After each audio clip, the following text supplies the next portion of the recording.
Welcome to NJ Today. I'm Assemblyman John McKeon, and with me is one of the three most powerful people in the state of New Jersey. Speaker of the General Assembly, Sheila Oliver. Welcome, Sheila. Thank you. Oh, it's my pleasure to be here, John. I know how busy your schedule is, and to make the time to visit with us this morning, I really much appreciate it. Well, you're one of my favorite legislators. Well, that and prompts back and forth, that's for sure. So, you know, from the big picture, you know, literally, you're running the legislature in one of the largest, most populous states in the country. The responsibility is pretty amazing, and the times that we live in are challenging, to say the least. That's a good lead-in. Encapsulate. How do you feel every day? Well, if ever there was a time to have the opportunity to be in a legislative leadership position, now is the time. I think New Jersey is standing at the cusp of redefining how our state operates and how our government is structured. And it's great to be in the room and be at the table to, represent constituencies all across the state. You know, it's an interesting, time we find ourselves in for certain. And it kind of started with us first, because it was just New Jersey and Virginia that elected governors a year and a half ago. So once that administration changed, then everybody was ready to start facing their problems. And as we see, the other 30 states that elected governors this year, they're just starting to face them now. That sometimes happens relative to a gubernatorial election year. It kind of gets put off until after the fact. So you're ahead of the curve. Yeah, but in my travels throughout the state, I seek to help residents understand that much of what we are affected with in New Jersey is a result of the national recession that we are in. We are experiencing unprecedented unemployment. We are seeing property values plummet. We are seeing the finance sector totally redefine itself. Credit is hard to come by for small and medium-sized businesses. And I think that as legislators, our top priority should be to do those things legislatively that we can do to help constituencies all across the state. And create jobs. And I know that was a big part of an initiative that you led quite recently that got through the legislature and got to the governor's desk, which they weren't as received as you had hoped. But I don't want to get into that. But talk about your initiatives as it relates to creating jobs. I know that's your priority. Yes. The legislature developed an initiative called Back to Work New Jersey. It was a comprehensive package of 30 bills, each one of them designed to support small and medium-sized businesses, to encourage various industries in the state, for instance, film and tax credit legislation, small business downtown development. There were a lot of technical changes to the laws as it related to encouraging businesses to incorporate in New Jersey, similar to what Delaware does. I know that was a lot of it. Absolutely, yes. It was comprehensive package. Green building initiatives to create cheap credit, so to speak, and do good things for the environment together. Correct. But we did not have success. The package passed both houses of the legislature, but the governor vetoed them, and in his message he expressed that these were, quote, great bills, but he didn't feel it was the time, although there were 3 bills in that package that he vetoed that he later enacted administratively. Well, I guess on one level that's a good thing. It's a shame that the politics sometimes get in the way of progress, but with that, I think part of the governor's message was it would be a part of the budget discussion. Give us a little bit of primer about that as we kind of move toward the summer and something that's going to be significant. What do you foresee? And I'm asking you to predict the future, but who's better to predict it than you? The legislature is in the throes of the budget process now. We're wrapping up budget hearings on both the Senate and the Assembly side. Our #1 challenge in this budget is going to be the issue of educational funding. We don't know what will be required of us in terms of some matters that are pending in the courts. There is a great deal of difference of opinion as it relates to New Jersey schools.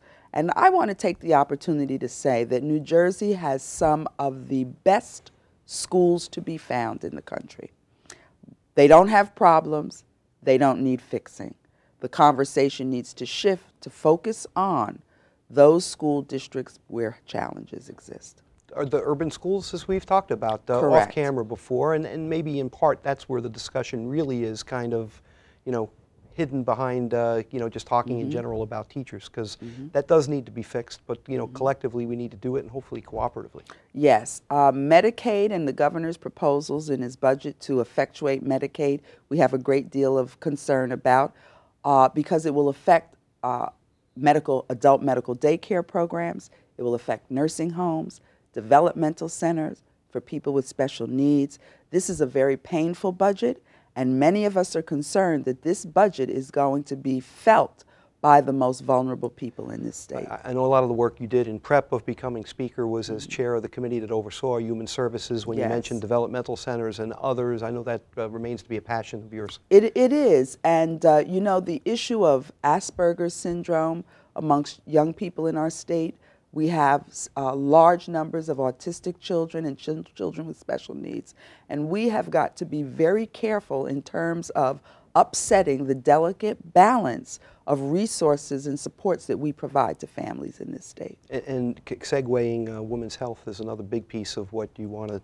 see, and frankly have been fighting a rear guard position on that. There haven't been a lot of support for that. Without question, the legislature, particularly the women in the legislature, have been assertive and aggressive about the governor's unwillingness to fund a network of women's health centers across the state. They have been funded for 40 years.